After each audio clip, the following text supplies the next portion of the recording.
Well, it makes sense that this is episode number 13 of the Cross Chop podcast because we have nothing but bad luck and bad things to talk about. There's a couple of good things we can talk about, but there's not many of them.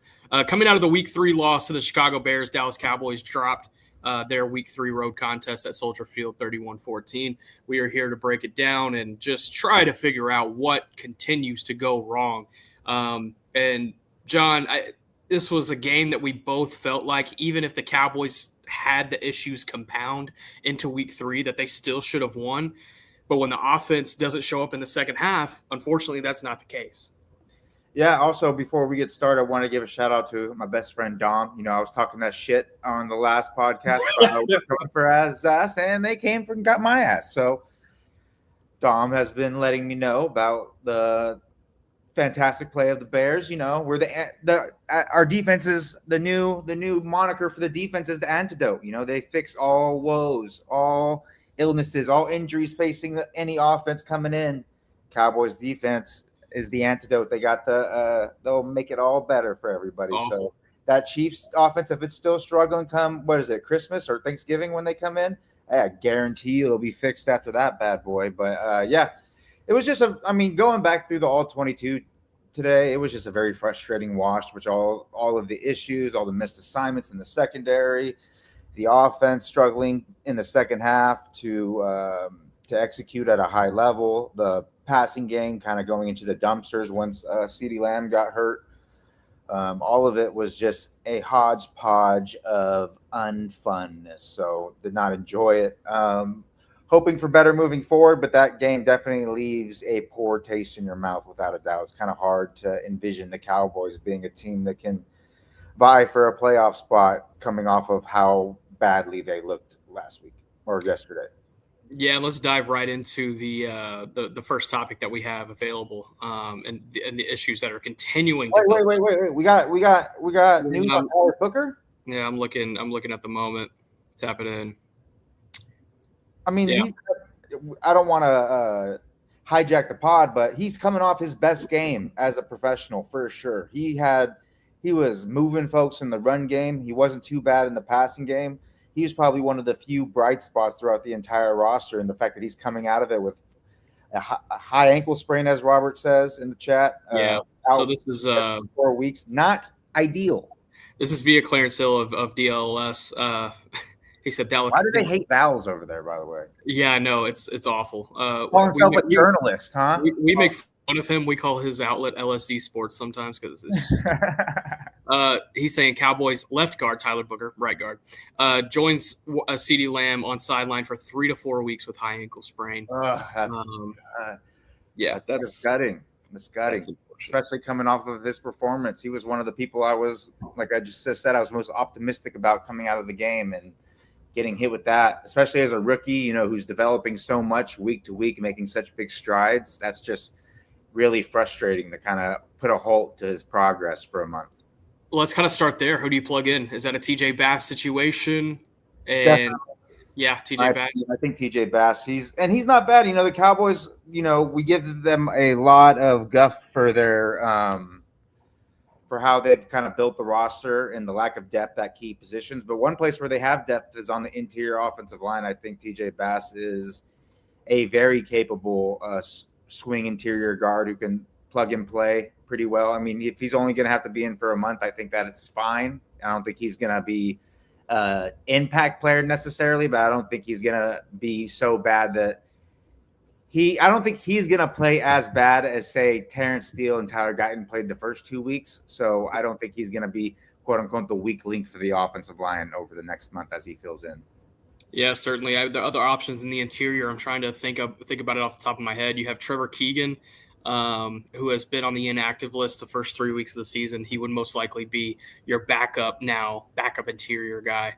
But they're going to need bodies. They're going to need bodies in that interior, and whoever that may be, they're going to have to sign somebody if Booker goes on IR. And that's a tough reality to face when you're going up against a defensive interior like the Packers have this upcoming week. You talk about Devontae Wyatt, man, he's had an awesome start to the year. Rashawn Gary shows a lot of versatility inside and out. He'll be challenging. Isn't it interesting that Rashawn Gary's having a career year just when it so happens that they get another like really good edge rusher, whatever that guy's name is, on the opposite Fascinating. side, making things easier for him. It's almost like his gravity makes things easier for everybody, and it covers up a lot of the holes on your defense. But whatever, who knows? Who knows? Crazy. Wow. Who knows? Who knows? Let's talk about these issues in the Bears loss. We're gonna make this one quick because we've already talked about them all. We talked about them coming out of the Giants game. We even talked about a couple of them coming out of the Eagles game. Is when and man, my guy Caden, he was working so hard on that graphic just as we changed the topics back. But yeah, just in case you're just now joining us. Clarence Hill, DLS Sports, is reporting Tyler Booker is going to be out for 3 to 4 weeks with a high ankle sprain. So we appreciate the graphic, Caden. But back to the other one. What would you say is the biggest thing other than the secondary right now, John? Is it really that simple? Is that once this secondary, if this secondary gets figured out, that this team is back to being a playoff contending type of team? No, because the linebackers haven't been good. The edge rushers aren't giving you much in the realm of pass rush. I mean, they've been better at run defense. Dante Fowler especially, I got to give him his kudos. He's been much better last week and a half, I would say, against the run than he was those first 1.5 games. Sam Williams just isn't doing it for me in either facet, rushing the passer or defending the run. And you're just not getting enough production from those positions that even if the secondary was playing well, the defense would be playing better, but not to the point where you'd like playoffs. We're going to the playoffs. No, definitely. Yeah, I agree. Somebody was walking by.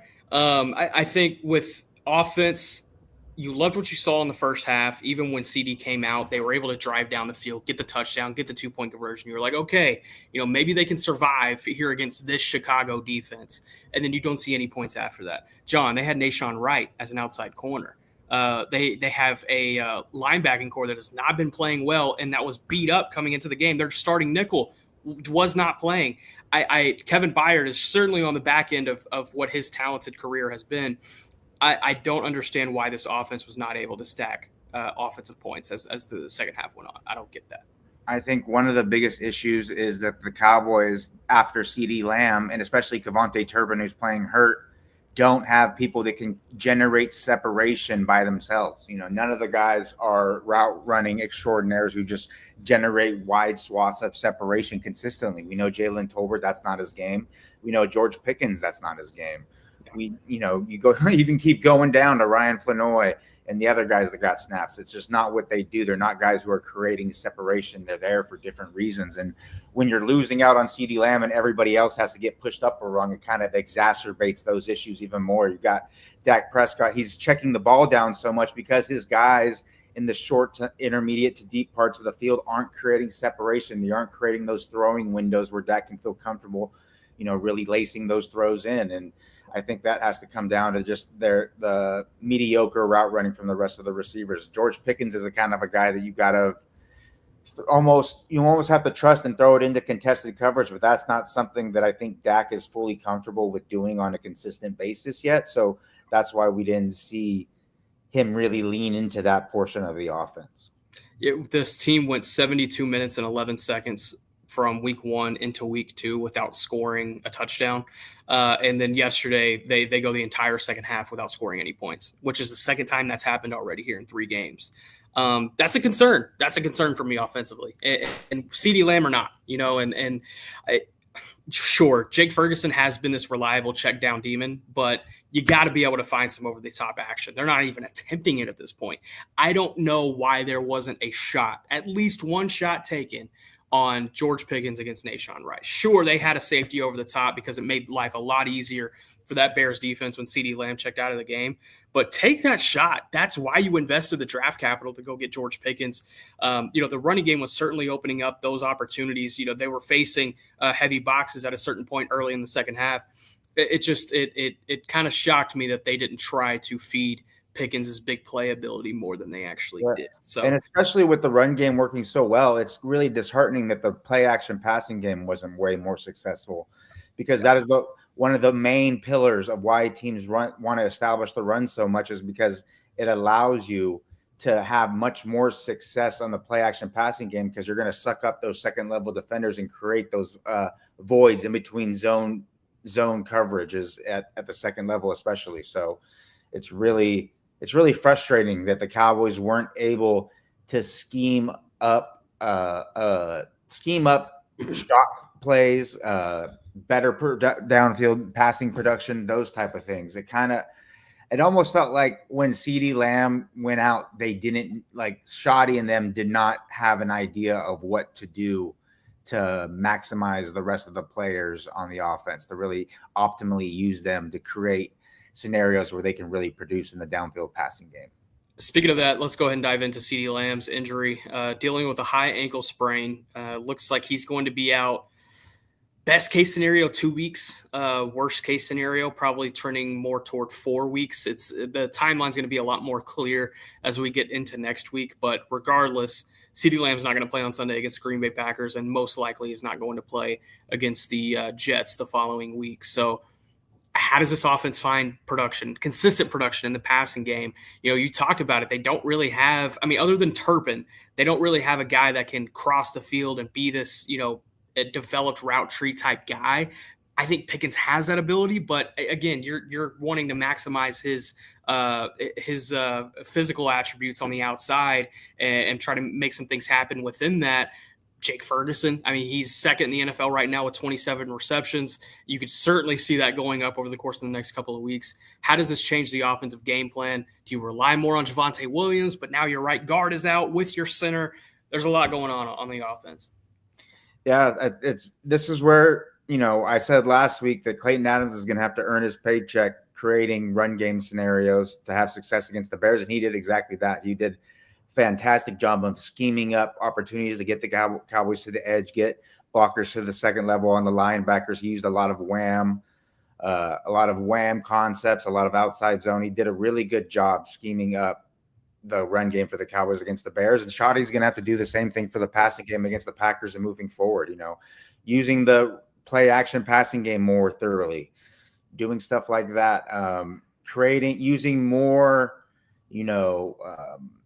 what I call split releases is when you have two receivers lined up next to each other, they split the release. So the outside guy goes in, the inside guy goes out to kind of create a pick on man coverage defenders, those type of things, using more stacked receivers, more bunch receivers, different things that you can mess with different coverages so that even if your receivers aren't the best at generating separation on themselves, you're kind of scheming up scenarios where they can create that separation by creating indecisions in the defense.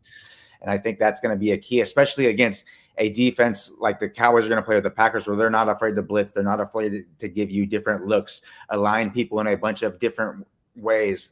This is an opportunity for the Cowboys to, when you have all these moving chess pieces in all these different areas, it's a high mental load on those defenders. So if you can make the mental load even greater with diversity of formations, doing different things that conflict, run pass responsibilities to conflict, coverage responsibilities, those type of things. I think that's where Shoddy's going to need to make his money this week. And he's going to have to get out get on the whiteboard and really scheme up opportunities for this passing game to be successful. Because if not, and that is similar to where he was this week, where he's not finding people downfield, Micah Parsons and company are going to get to the backfield much, much quicker than anybody on the Bears pass rush was able to. Yeah, you're telling Micah Parsons that not only is he going to have the opportunity to go up against Tyler Guyton and Terrence Steele, but two backup interior offensive linemen. And all these guys he knows really well. He's repped against all of these guys in training camp environments, going back to last year, the year before last. This is setting up to be not such a great Sunday night with what the offense has available and what this Packers defense is bringing to town. Because you take Micah Parsons out of the equation, this is still a fantastic defense that the Packers have. You go forward into next week, the Jets, pretty solid defense in their own right. They've had a couple ups and downs here early in the year, but their personnel is fantastic. You talk about Quentin Williams, talk about Sauce Gardner. They have guys that on the front end and the back end that can really make life difficult for this now depleted Cowboys offense. And it feels like one thing just continues to pile on another with what this offense is having to deal with now with CeeDee Lamb being out for 2 to 4 weeks roughly. And then now still picking up info on Tyler Booker, but Clarence Hill reporting that he's out for 3 to 4 weeks. So let's move into topic number 3 here. And I wanted to spend a little bit of time on this one because I feel like there's a lot of candidates for what we could go with on this topic. I wanted to pick your brain here, John. You get to replace 2 starters on either side of the ball right now. And even though a lot of starters are being replaced by injury already, you get to replace 2 starters on either side of the ball. Who are you doing and why? And you're factoring in what they've done so far or not done. Also, who their backups are, because I think there's a couple of positions where you're like, gosh, you're not getting a whole lot there, but it's better than the backup. So, which ones are you looking at? First one's easy. Sam Williams. Get him out of here. Okay. He's not giving me much against the run or the pass. Who are you putting in? Very undisciplined. Very undisciplined against the run. His pass rush, he rushes like he doesn't have hands. And to bring in, it depends. If he's gonna be the quote unquote the strong side defensive end, then Marshawn Nealand is the guy that should take his place because he's the best run defender in those situations. But if you're gonna allow your defensive ends to kind of play a side more than be the strong side or weak side guy, so they're kind of just being the left or the right, regardless of what the formation is, then I'm gonna put James Houston in there to get get those snaps. I think he can't be worse than what Sam Williams is getting. I don't think that Ezaraku is quite there yet, especially in the pass rush department, to where you really want to give him a starter's allotment of snaps. I think James Houston is the guy who can give you the most versus the run in the pass, and I think he's the guy that would get you the most production against the run and the pass in those situations from a defensive end spot.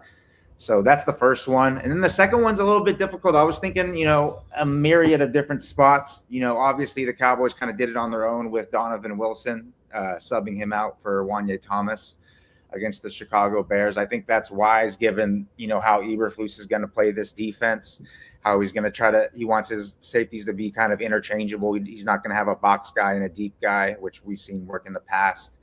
Then you got, the linebackers. I think all 3 linebackers that are starting right now, Kenneth Murray, Jack Sanborn, and Damone Clark are all replaceable.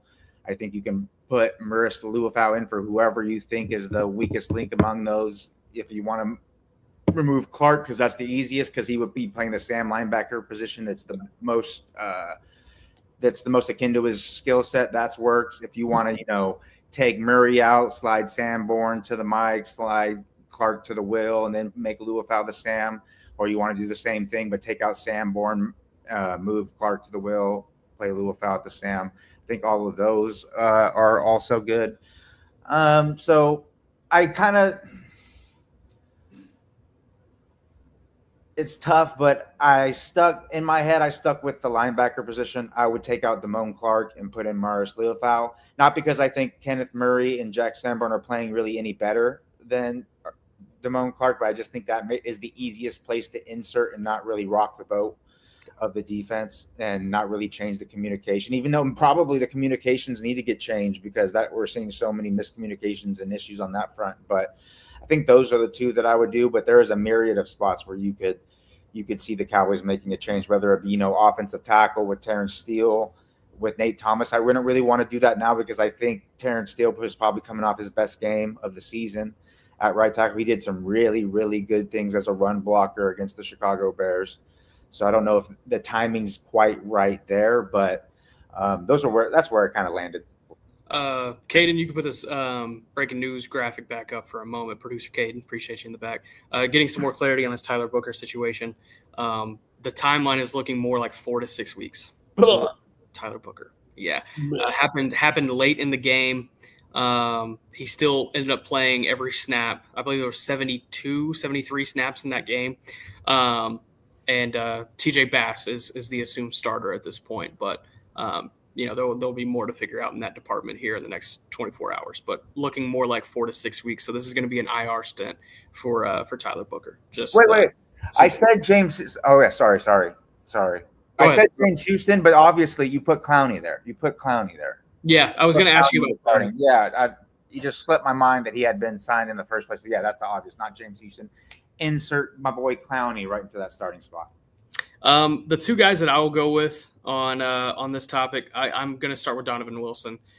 I know what he brings you in the run game. And honestly, I love what he brings in the run game. But I feel like your defensive front has played well enough to where you can put Wanye Thomas in, even on run downs, run and passing downs, and you'll still be all right in being able to defend the run. Donovan Wilson is not the difference maker when it comes to run defense. We've seen that the last 3 years.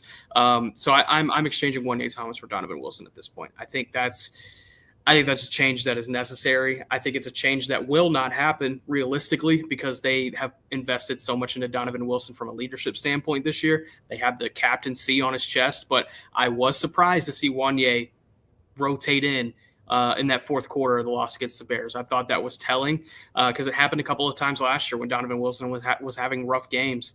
Shotty told us it was more of a rolling guys in type ordeal and that Wilson was kind of getting a break because of stamina reasons. And I was like, if that's the case, then even more reason to put Wanye in there. But Wanye Thomas in for Donovan Wilson would be one. My second one might be a hot take here, but I have loved the way Reddy Stewart has played in the slot, and I've liked it enough to where I would throw in Bland on the outside and pull Diggs right now.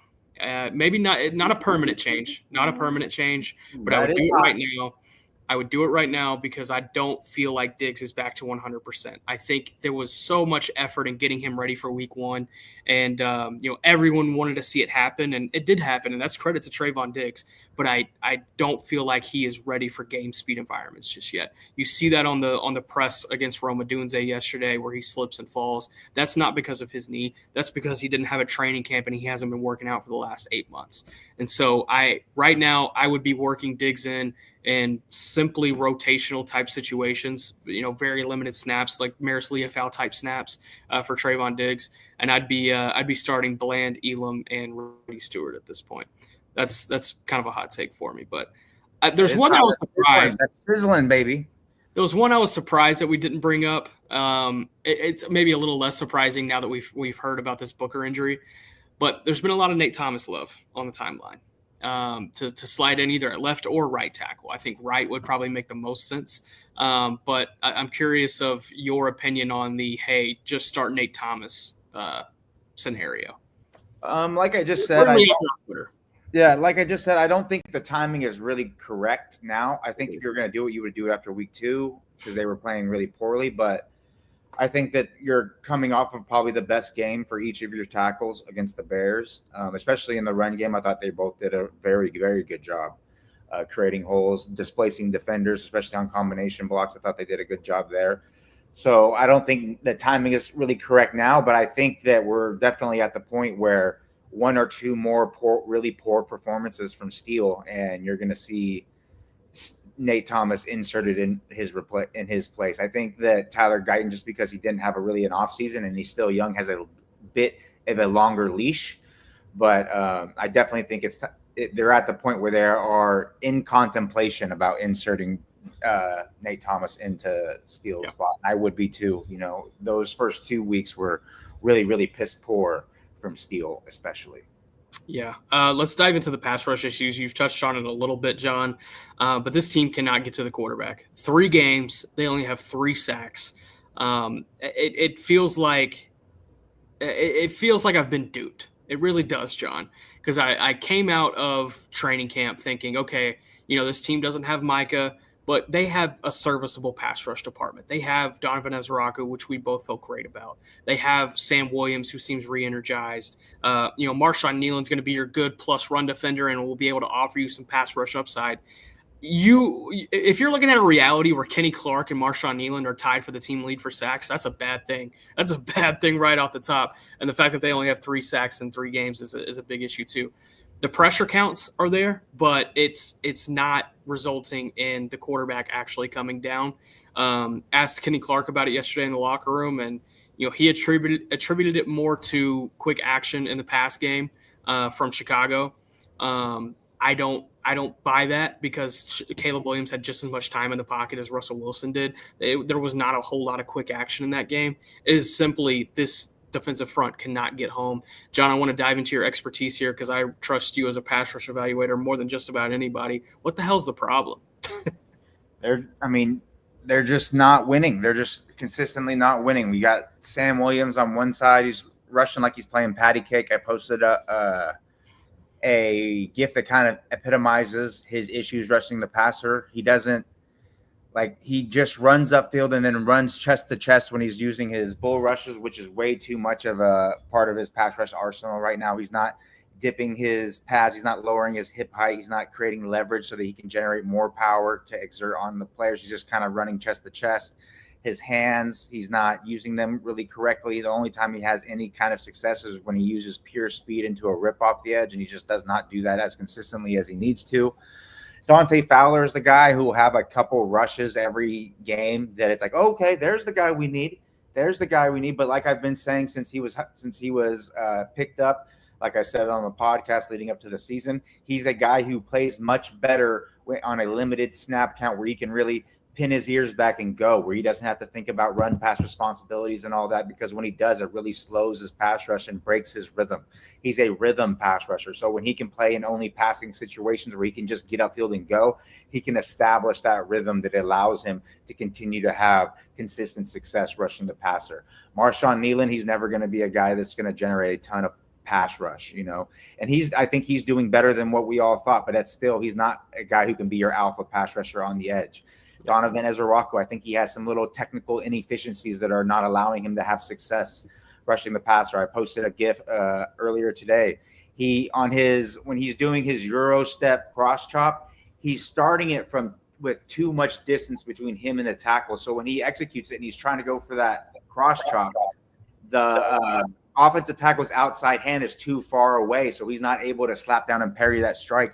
And he's not close enough to where the offensive tackle feels like he needs the strike. So Ezeraku is left kind of swiping at air a lot of times when he executes that move. He needs what they call step on the offensive tackle's toes too much. That's going to incentivize him to throw those hands in. It's going to make it easier for Ezeraku to parry and slap down those outside hand strikes, which is going to allow him to get to the corner and generate pressure. And I think those are the biggest issues you're seeing with those guys. James Houston isn't getting enough snaps to really be able to make his presence felt consistently as a pass rusher. He only had 6 pass rush snaps against the Bears, and 3 of them had a run action or a flea flicker. So he really only had 3 rushes against true pass sets. And I don't care who you are. If you only get 3 real opportunities the rest of the passer, you're not going to be very effective or significantly impact the game. And then you have the interior guys, Osa Odigizua. He was the person who benefited most from having Micah Parsons getting all of that attention his way because he got so many one-on-ones. He's not getting as many one-on-one, pure one-on-ones as he did in the past, and that's causing his pass rush effectiveness, his pass rush win rate to dip a little bit.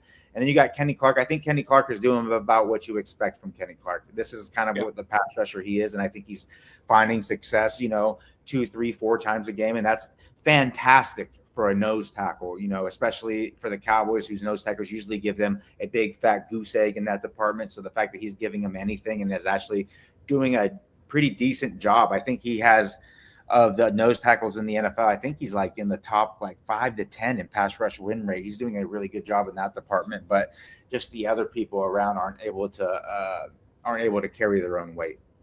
Yeah, it's unfortunate, and you mentioned it a little bit there, and I love the point that you made. They don't really have an alpha. They don't have a guy that you look at and you're like, okay, you have to scheme him. Nobody's dictating pass protections, and the thing people think dictating pass protection, that doesn't only give you, it gives Osa Odigizua one-on-one. It gives the edge on the opposite side one-on-one. It also makes the opposing pass protections much more predictable, so it makes it easier for you to scheme up answers to create free runs, unblocked blitzers. Those type of things happen much more consistently when you can more consistently predict what kind of pass protection the opposing offense is going to do. And when you don't have someone that's dictating those pass protections, then that's something that becomes inherently more difficult to do. Yeah, certainly. It's a good point that Oscar Sullivan brings up here. Why not more criticism on White Cotton and Overstreet in addition to Eberflus? White Cotton, I believe, because he came into the year with a lot of hype about what he has been able to do with his defensive line group. The coaching staff really talked him up. Schottenheimer went out of his way to say, hey, this is going to be a DC in the league one day. You haven't seen that so far. And throughout his career, you've seen him be able to maximize interior defensive linemen in pass rush situations. You've seen that with Kenny Clark and Osa Digizua, yes, but they have not been able to get home on a consistent basis. But it has to start with your ends, in my opinion, at least with this team and how it is built up right now, because your interior guys, their job is to stop the run. When Jerry Jones acquired Kenny Clark, that entire press conference was about stopping the run. And it wasn't about stopping the run, sometimes getting sacks, and stopping the run. It was stopping the run. And so you can't ask your interior guys to be those pass rush demons. Your ends have to be. As far as Overstreet, I think it's more on Andre Curtis than it is Overstreet, because you look at these safeties are not getting the job done. And the safeties are where the communication issues are happening the most right now in the secondary. Sure, it's happening at the cornerback position too. Do not get me wrong. We highlighted Kyer Elam last week on a couple of plays. But I look at these safeties right now as the biggest hindrance toward consistent success being had in the defensive backfield. So I think a lot of the issues the cornerback position has is going to be fixed once everybody gets back from injury. When Caleb Carson gets back, when you get Savon Ravel back, Deron Bland back. I think the Cowboys, depth-wise, when everybody's healthy, they actually have a pretty good cornerback room. It's just that the safety room they have doesn't match what Eberflus wants from his safeties in his scheme. So the Cowboys are kind of like up a creek without a paddle, in that situation. I think it's just the personnel does not match what the scheme is. It's not a good fit. You're fitting square pegs in the round holes. Now, you wish you had a defensive coordinator that was more like Dan Quinn, who will adjust his scheme to fit his personnel, but through weeks, Eberflus has made it abundantly clear that that's not what he's going to do. He's going to run, he runs, and if the guys don't get it figured out, the guys don't get it figured out, apparently. Well, don't worry, because I am currently watching Jerry Jones doing a podcast with Alex Rodriguez right now, right outside of this door. So nice. They're on the case. They are on the case. Don't worry about it. That was not the are we trading? That was not on my bingo card. Are we trading for Anthony Edwards? Is that what you're talking about with these trades? Hey man, he might be a better safety option right now than what this can't be any worse. Let's dive into some of these fan questions. I know we got a lot of them, and I want to be able to get to quite a bit. In case you missed it, yes, Booker out looking like 4 to 6 weeks with a high ankle sprain. Here's Piston Broke. We appreciate you, Piston Broke. You're always checking in with us. I don't have a problem with the offense. The defense needs to help the offense and get some stops and turnovers, but how?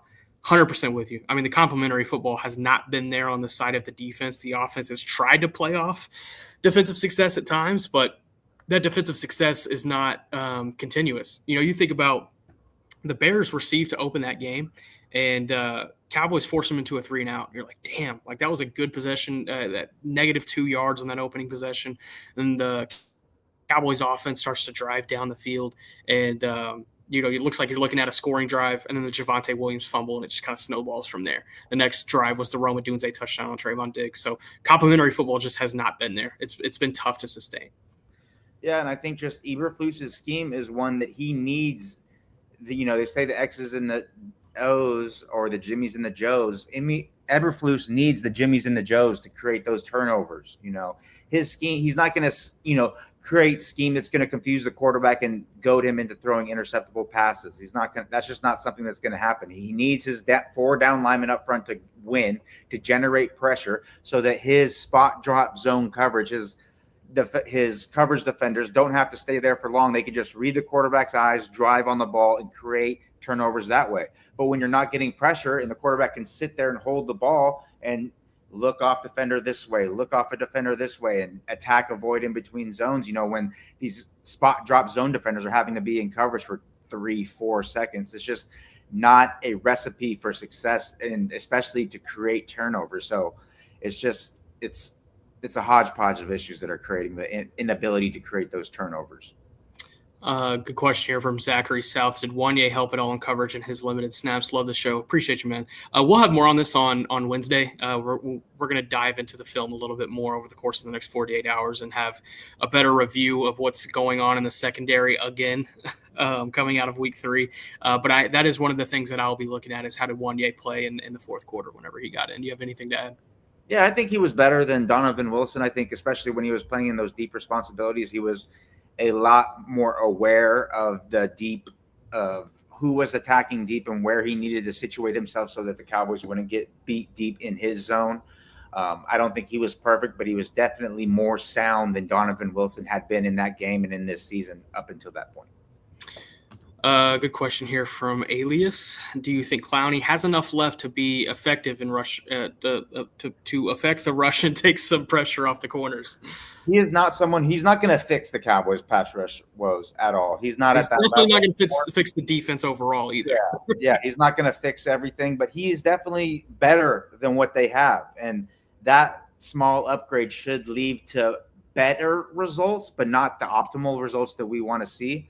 I don't think that he's going to be generating pressure at a clip that's going to, take the pressure off those cornerbacks to the fact they're not going to be getting beat deep as consistently when they have these coverage busts and miscommunications because he's just getting there so quickly. I don't think that that's the case, but I do think you will see more production from that defensive end spot with Clowney in the game than you would with someone else on the roster there. Good question from Oscar Sullivan here. How does Revel and Butler look?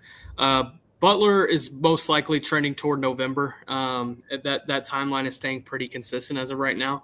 Revel could possibly be talking about a return here pretty soon, or not a return, a debut. Shit, he hasn't even practiced with the team yet.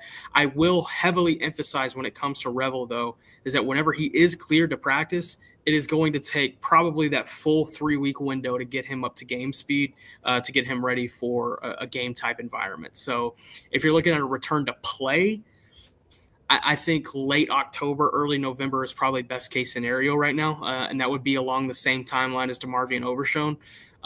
But as far as him getting back on the practice field, I think that happens sooner rather than later. He's eligible to come off of NFI next Monday, a week from today. And so that'll be one we certainly look at. Let me say this. Let me ask this, John. If Revel comes out and let's just say you're evaluating Revel, right? You're putting your scout's eye on. You're like, man, he's the best corner on our team right now. He has to start. What are you doing with the rotation? What are you doing with it? I don't have as big as balls as you are, so I'll probably just have Bland or have Bland in the slot, Diggs outside, and then Ravel at the other outside spot. I think that is probably your best trio. I think that Diggs is better than what he performed, and he's still coming back from that injury. I think we need to be mindful of that he's still coming back from the injury. I think that he needs to make better decisions given that he's not back to his full self yet. So those are the three that I would do personally if Ravel comes back and is playing at such a high level. This is an interesting one for Piston Broke. The only pass rusher that the Cowboys have that hasn't been to them is Houston. Everyone else seems to only bull rush, no spectacular moves. I will say Donovan Ezaraku has the spectacular moves. Dante Fowler has the spectacular moves. We just haven't seen them on display, really. Yeah, like I said earlier, Fowler will break it out 1 or 2 times a game, and you'll be like, whoa, where's that guy been? But it's just not consistent enough. And like I said with Ezaraku, he's just missing these little technical inefficiencies that are really hurting his ability to generate pressure on a consistent basis. But I'm still very high on him, and I think those inefficiencies are inherently fixable, and it's just going to be a slow burn throughout his rookie season. But I think once we get to maybe the second half or the last quarter of the season, you're going to start to see him really rev up, and you're going to be thinking really positively about him entering year 2. And solid, Doug. Is this a Flus problem or a product of not having stability on the coaching staff there? I mean, it's a little bit of everything, man. It's Flus trying to fit square pegs into round holes. It's having 3 coordinators in 3 years. It's having aging personnel. It's having safeties that weren't all that great to begin with. It's a lot of things.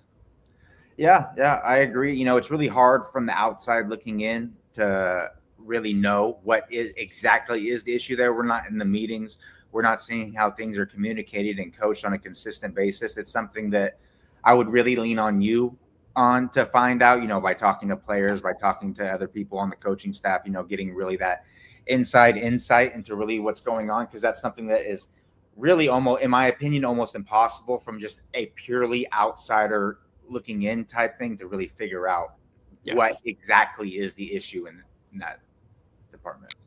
There's been some chatter from the locker room about guys feeling that this is too complex of a system, which if this is too complex of a system, man, I don't see where the complexities derive from.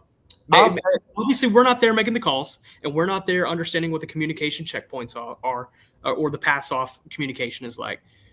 But on the surface, man, I don't see how this could be complicated. I said this on Twitter, and I do think there are areas where the defense is more complicated than we see, than I would say that most people see, because they look at the simple coverages that he uses, and they are inherently simple. They're very easy. The coverage checks aren't very difficult, those type of things. But the Cowboys do use some really exotic pre to post snap coverage rotations.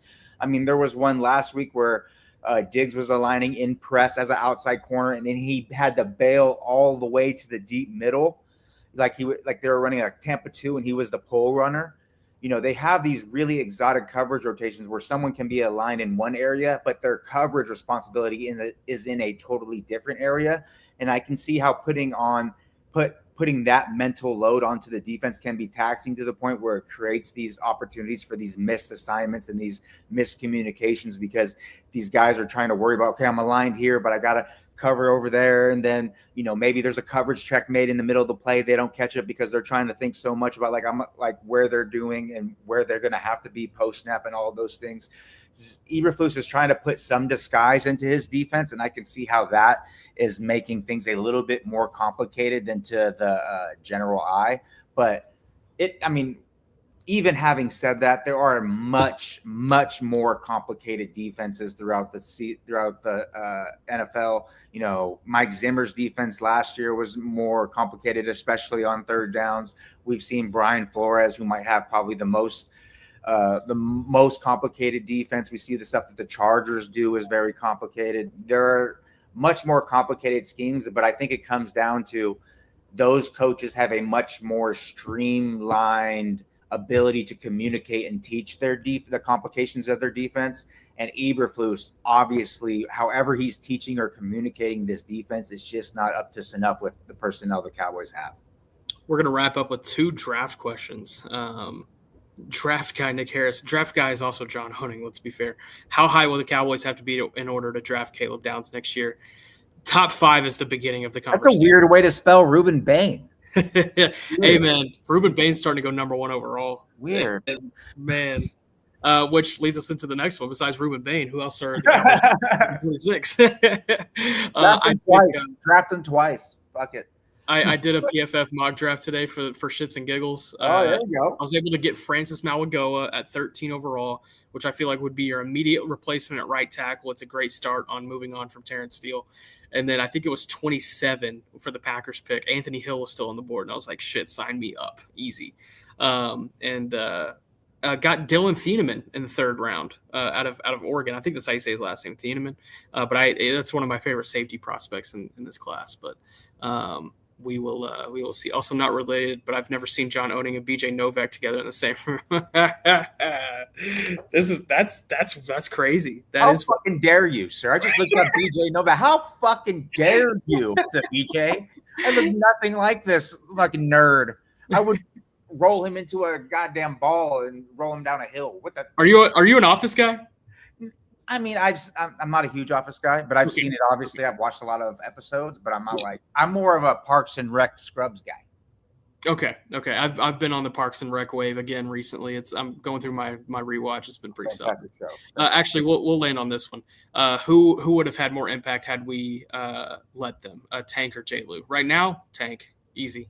I think that's an easy answer right now. J. Lou's not playing out of his mind though for the Jaguars, but I think he has. Reddy is playing well enough that the drop off between J. Lou to Reddy is smaller than it would be Tank to Sam Williams. We'll wrap on that, John. I appreciate you, man. Producer Caden in the back with his little boy next to him. Appreciate y'all. We'll be back on Wednesday. We're going to dive into the film over the course of the next 48 hours and try to give you some sort of film study on Wednesday. We also got to battle the YouTube demons that are saying we can't put film on. We're going to figure that out. Don't worry about it. We're going to try to stay as consistent as possible. But appreciate everybody tuning in. Any last words? Two things. Before we leave, I got 2 things. I got to do our sumo update. My guy Toru 8-0, baby. 8-0. He's 8-0. 7 more matches to go. He's in the lead, sole lead. Going fantastic. He's not disappointing. And also, one more thing. I want to talk about something from my guy, Chase Daniel, that really, really annoys me. He's a fantastic analyst and everything. Okay. You know the guys I hate? You know, I'm a backwards hat kind of a guy. I wear backwards hats all the time. But I hate when people wear their backwards hats like this, where it barely sits on top and there's space between your hair and that. Bro, like one of these? put the fucking hat down. Just scoot it down. Make sure there's no goddamn, there's no space between it. What is this? What is this that a strong breeze can just make it flop off? Like, what are we doing? Put it on, make it snug and tight, make it air resistant. Chase Daniel, what are you doing, my guy? It was so annoying to me. I don't know why it annoys me, but it annoys me so much. That's proof he never had arm velocity, because had he done it would have blown his hat right off. Exactly. That's proof he never had arm strength. But hey, probably the richest backup quarterback to ever live. Legend at the bank for sure. Legend. His agent, they're going to tell ghost stories about him one day. It's gonna be the NFL owners telling those ghost stories. Well, John, I appreciate you, man. We'll be back on Wednesday. Everybody that tuned in, stay blessed. Appreciate y'all. We'll see you here on Wednesday.